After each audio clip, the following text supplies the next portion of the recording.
Hello everyone and welcome back to the Class 47 PC YouTube channel. And today I'm going to be taking a look at another new edition, and I'm going to be taking a look at the Hornby LSWR T9. As you can see in front of you, this is the National Railway Museum exclusive version. So this model is of the preserved example, number 30120. In this case it's running in the LSWR livery and it has the number 120. Now I bought this quite recently from Oaks's in Hornby. It was literally the other week actually, but I've only just got around now to having a look at it. And every time I have walked into Oaks's I've seen this just sat on the shelf. And so when I last went into there a week ago, I saw this and you thought, you know what, it needs a home, I'll have it. Because I did go up there to buy a new loco, and I did quite like the livery on this, and so I just couldn't really resist it. And so that was it, that was money spent. So we'll get this model open, and then we'll have a look at it.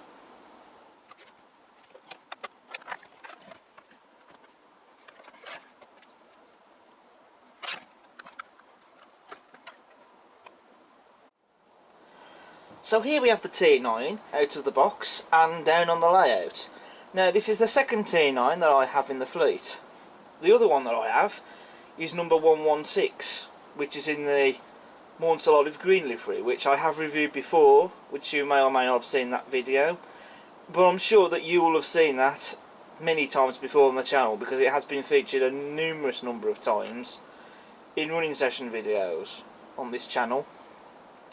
But it is also technically the third T9 I own, because the first one that I bought, interestingly, was also of the preserved example, number 120. That one was one of the original releases, and that was also in the Southern Olive Green livery. Whereas this model, as you can see, this is the recent release they've done of this particular one in the LSWR livery, which this locomotive carried in the 1960s when it was first preserved and then restored at Eastleigh. But anyway, for the model itself, there aren't any quality control issues with it. No damage, no bits that fell off that had to be glued back on again, no bits missing, etc. And also, perhaps most importantly, out of the box, she works in both directions and a smooth runner. This particular model is now discontinued from Hornby, and I think it might actually be sold out in all, if not most, retailers. This particular model, of course, that I have will need running in, because it's been sat on the shelf at Oaks's for goodness knows how long now. But she will of course get some running in, as all my models do.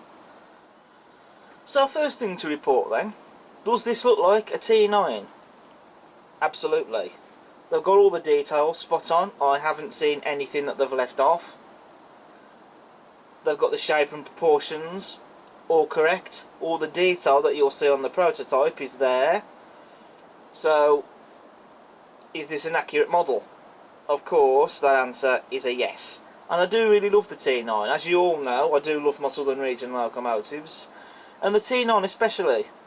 You know, there's just really something about it, I think. So it's nice to have a second one of these in the fleet, especially because with Southern locos you may or may not have noticed that most of them I have more than one of. So it was nice to have another T9, and it had to be this livery because it's something different. So making a start with the detail, as standard you have metal sprung buffers.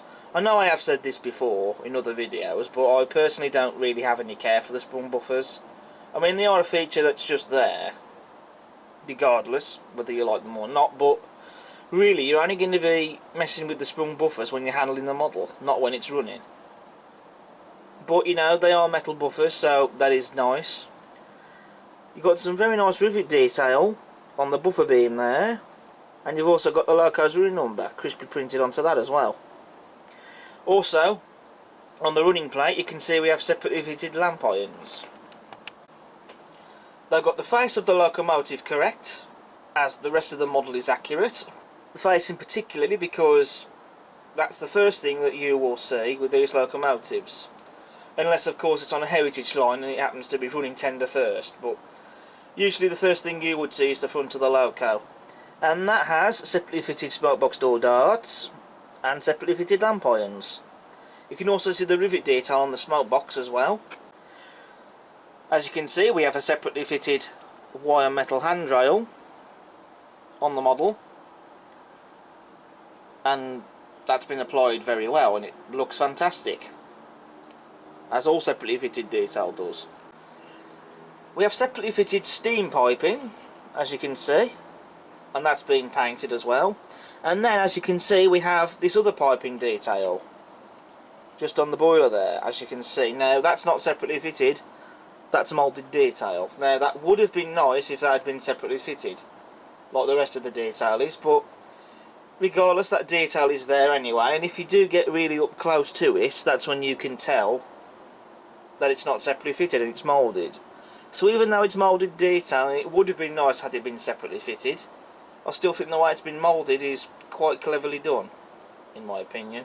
You can also see the inside motion there, just under the boiler of the loco, inside the frames. None of that detail works when the model is running, but wouldn't really expect it to.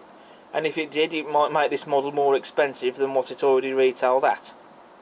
But that detail is there anyway, and it's nice to look at when you can see it.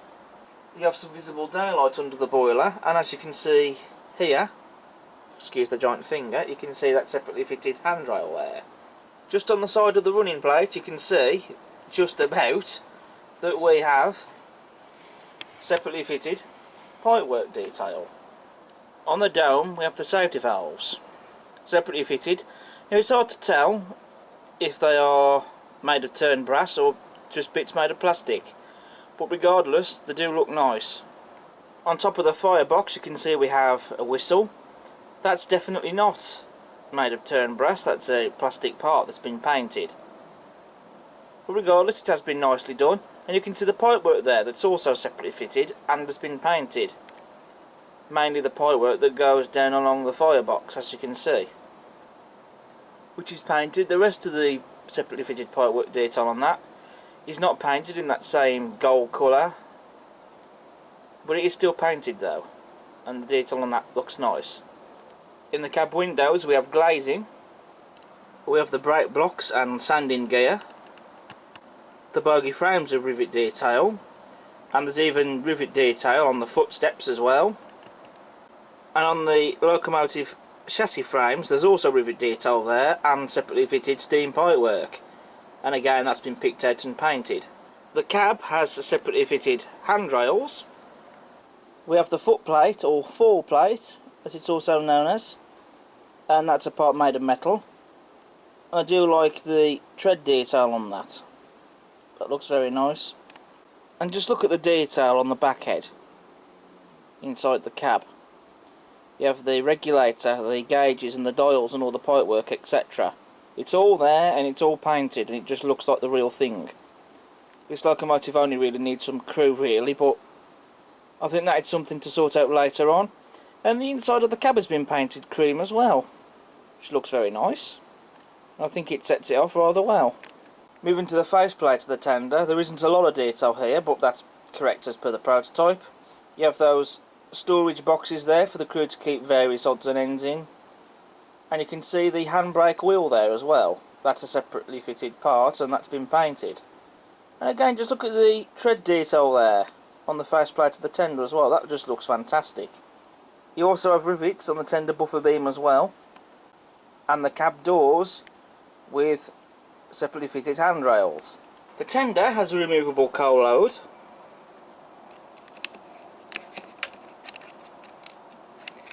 Now this is a plastic coal load, but you can either, again as with any loco, scatter your own coal load into the tender or just scatter it on the plastic coal load. I'll just very quickly show you the detail inside the tender with the coal load removed. You can see the detail also on the back of the tender just behind that coal load, and also the water filler cap. And then moving to the rear of the tender we have separately fitted lamp irons, pre-fitted vacuum pipe, dummy coupling hook on the buffer beam and metal sprung buffers as per on the loco. Now this is the Drummond tender. Now what's unusual about this one, as per the prototype, is you don't have frames running under the tender that hide the wheels. There are of course frames there because the wheels need to sit into something, but you don't have frames covering the wheels, nor do you have axle boxes or springs. This is true to the prototype, but there is some detail there. As you can see, you have where the brake rigging goes into, and also brake blocks, because there's a handbrake for the tender, so there has to be brake blocks for the wheels, I would think. And also you can see that there is some detail on the frames there for that tender. So it's that attention to detail that Hornby put into the model. Moving to the livery application now. Now this might be a livery that might not be to everyone's liking. Some people might find it a bit garish. But I rather like it. I do like my pre-grouping and Big 4 era liveries. It's nice to have them rather than having everything in a BR livery. So make up your own minds on what you think on this livery, I suppose, but I like it, and that's why I wanted this, because I thought it stood out in this livery. The livery itself has been very well applied. There's no imperfections or blemishes anywhere in the paintwork. And the shade of green is correct, especially when I've been looking on photographs and footage. To my eyes, I'd say that they have got the colours, for when it was painted in this livery at least, bang on. And what I particularly like about this livery as well is the lining, the white and black lining, particularly on the boiler bands, the wheel arches, cab sides, cab doors and the tender body sides, and even on the footsteps as well. I think that really lifts the livery in my opinion, and I really rather like it. And then of course on the cab sides you have the loco's running number, number 120. And on the tender body sides the LSWR lettering, and they have got the correct style of font and numerals as well. And they've been crispy and very well applied. And then just moving the loco around to the other side, there isn't really any detailed differences like you do sometimes see with locos, not with this case. As you can see, all the detail there, it's all the same that you've seen on the other side, but I just thought I'd show the other side of the loco. And here we have the accessory bag. We have the brake rigging there. That's to go under the loco. You have a tension lock coupling with an end pocket to fit into the tender, and a tension lock coupling for the front. You also have vacuum pipes in there as well, and a screw link coupling, as well as spare traction tyres. And the reason why you get spare traction tyres in the bag is because this model does have traction tyres fitted on the front driver wheels, as you can see. And posed next to number 120 we have my other T9, 116, in the LSWR Green livery, which also has traction tyres as well. Though no signs of those traction tyres perishing, although admittedly traction tyres in this day and age, not great, because they will perish at some point and then you will have to replace them. I'm not entirely sure if I've got spare traction tyres for this particular one, not that I can remember getting spares for it, but I might be able to get them from somewhere else when that time comes. So I've pretty much covered all the detail on this model, so I think what we need to see now is a running session, don't you? So that's what we're going to do, and I will get both models running, so I'll get some coaches coupled behind them and we'll get them running around on the layout, and I think I might also even throw in a double header with these two as well. Why not, eh? So, I'll see you in a bit.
So we've seen the Hornby LSWR T9 running around the layout, which I've had it pulling the Pullman coaches. I've also had my other T9 running with the rank of bullet coaches, and I also got them both double heading, because I thought that would be nice to see. So now I'm going to come on to my final conclusion. So what do I think of this model? I mean, honestly, I think it's a fantastic model. I mean, okay, sure, this bit of detail could be separately fitted, but again, as I mentioned, I still think the way it's been moulded is quite clever, because you have to look really closely to tell that it's moulded. But, you know, it runs well, and these traction tyres certainly do come in handy, because, well, she's able to haul this rack of Pullman coaches that she's been running with without any hassle or any bother. So, you know, it does pull quite a load as well. And, you know, the detail on this I think is fantastic. And also, I did get a discount for this from AOXIS, because they do give discounts. I had 15% off for this model, which is great. And so I am glad that I bought this model. You know, as a Southern Region lover, can't really not have a T9. Or in my case, a pair of them. And I'm just well happy with this particular model. Both even that I've got. You know, because I do really like these models. So, would I recommend this model to you? Absolutely. Though personally, I wouldn't go for one of the original releases, because they had an issue with the one driving wheel. I think if memory serves me correctly, it was the front drive wheel. I have covered this before actually in the past. With my other T9, when I did that review, I did cover this particular issue with the original T9s, but basically one of the drive wheels wouldn't sit on the rails, so the traction was pretty poor, especially because even then they had traction tyres, and that didn't really prove the traction at all. In fact, I think, if memory serves me correctly, I think that actually might have been the drive wheel with the traction tyres. But Hornby have sorted this out. They have long since sorted that issue out, of course. That is the case with both of these T9s and any other T9s since the first batch that they've done. So it does show that they do correct issues with their models. You know, they don't just ignore what's being said online or whatever. They do listen to people. So if you are going to go for a T9, I wouldn't personally go for one of the first ones, because the traction isn't very great really, because of that issue with the drive wheels not touching the rails. The front drive wheels, at least, that's the case. It's just the one pair, but even so, it can't really haul very much. The later releases, such as these, can. So they're the ones that you want to consider if you are going to get one of these models. So if you do like the T9s, or if at least you're perhaps someone who loves your Southern Region locomotives, or even if you're modelling the Southern Region, the T9 is a definite must-have. So I would recommend this model. I think it's great. So that's it then for my review of the Hornby LSWR Livery T9. Thank you all so much for watching, and I hope you've enjoyed. As ever, if you like what you see, then please do subscribe to the channel. It won't cost you anything. Also, do feel free to smash the like button and leave a comment. Do you have a Hornby T9? If so, which one do you own? And what do you think of it? So I'll see you again next time for the next video. But until then, this is a goodbye from me. Goodbye.